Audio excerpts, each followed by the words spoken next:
बिस्मिल्लाहिर्रहमानिर्रहीम। आज की वीडियो बहुत ही ज़बरदस्त एक प्रेस कॉन्फ्रेंस हुई। इसमें अल्लामा साद हुसैन रिजवी साहब ने पहले कहा था अगर हुकूमतों ने अभी कीमतें बढ़ाई तो हम भी फिर बाहर निकलेंगे। तो आइए अल्लामा साद हुसैन रिजवी साहब का पैगाम सुने।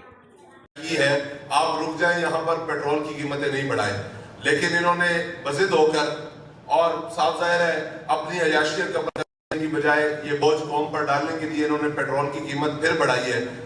और इसमें हमारा ऐलान यह है कि हम आपको फिर 72 घंटे का अल्टीमेटम दे रहे हैं और हमारा ये आपसे मुतालबा है फिलहाल कि आप ये पेट्रोल की दी हुई कीमतें वापस लें। 72 घंटे बाद हम ऐलान करने पर मजबूर हो जाएंगे, जिसके लिए तहरीक लब्बैक पहले भी जानी जाती है।